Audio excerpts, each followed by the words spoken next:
Assalamualaikum warahmatullahi wabarakatuh. Good morning everyone. How are you today? Good. Alhamdulillah, luar biasa. Allahu Akbar. Okay boys, come back again with me. My name is Miss Farah. I am a mathematics teacher of 5 ICP. And before we start our lesson, please let's pray basmalah together. Bismillahirrahmanirrahim. Okay boys, please listen carefully. Today we will discuss about angle. And the part of angle chapter 3 is A. Type of angle, B. Estimating and measuring angle, and C. Angles on a straight line. Part A. Type of angle. To understand this part, please look at this video.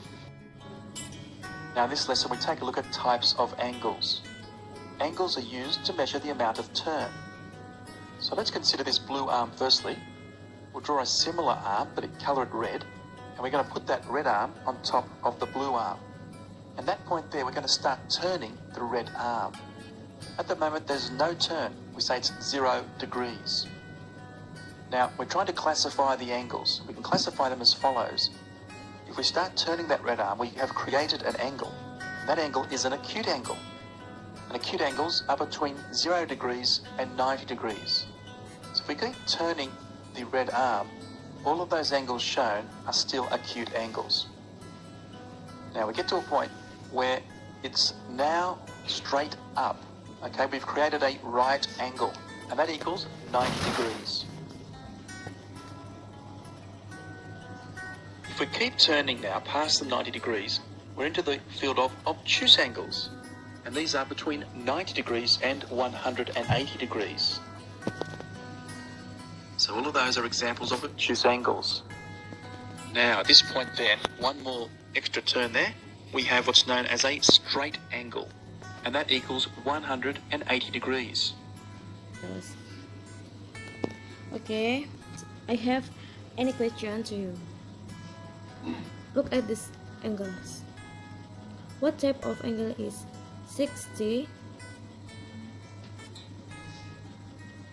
Good job. This is a acute angle. Why? Because the degree is between 0 degree and 90 degree. Number 2. What type of is 90 degree? Good job, this is a right angle. Why? Because the degree is 90.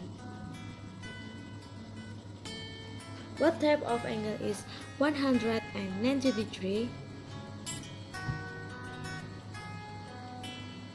Good job, this is an obtuse angle. Why? Because the degree between 90 degree and 180 degree. Okay, B. Estimating and measuring angle. To understand this part, please look at this video. Let's measure this angle. So we take the protractor and keep it center at the vertex of the angle. We make sure this arm is at the 0 angle of the protractor. Once we've placed the protractor correctly, we are ready to measure the angle. The other arm of the angle crosses the protractor at 40 and 140 degrees.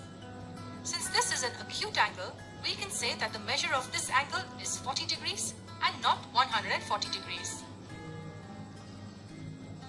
Let's take another angle.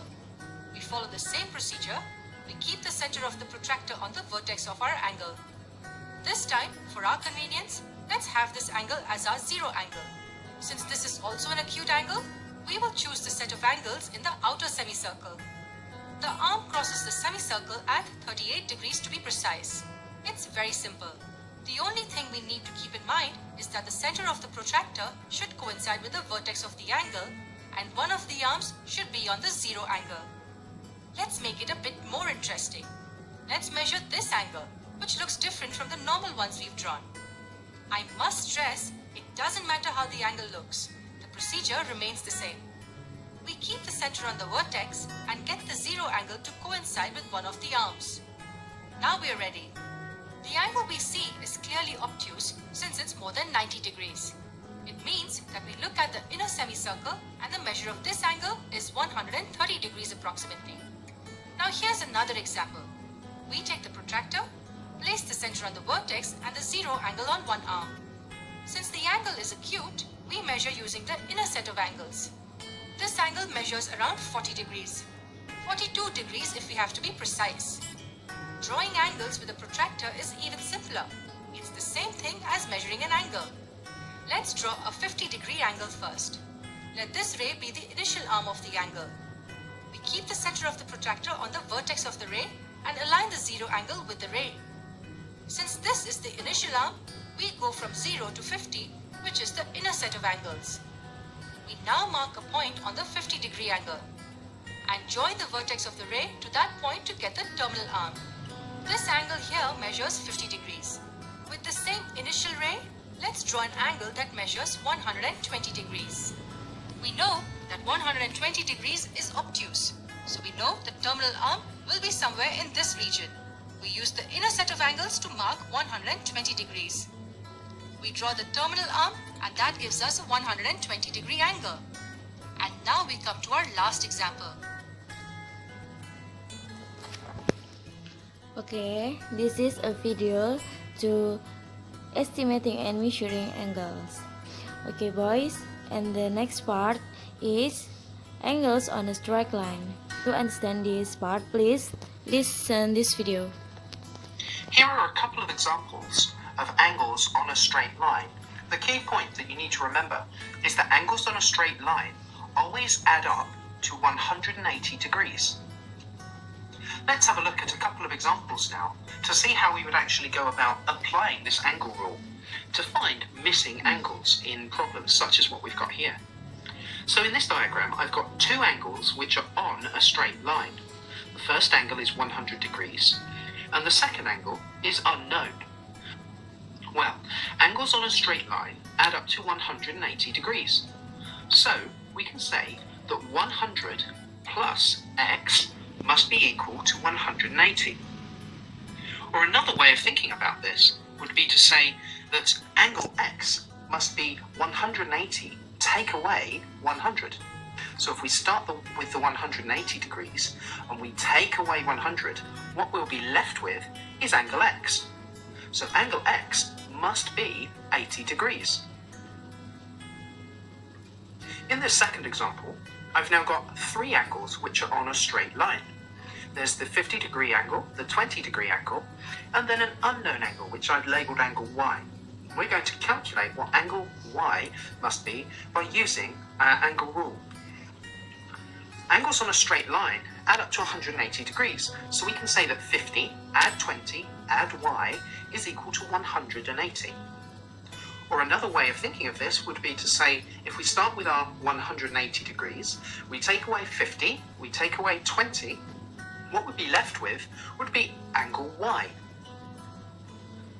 So 180, take away 50, take away 20, is 110. So angle y is 110 degrees.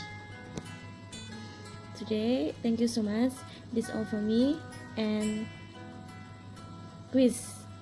Okay, please open your worksheet, page of 34, number 1, and 36 until 37, number 1, and 39, number 1. Please write this quiz on your worksheet and send to the classroom. Okay boys, thank you so much. Assalamualaikum warahmatullahi wabarakatuh.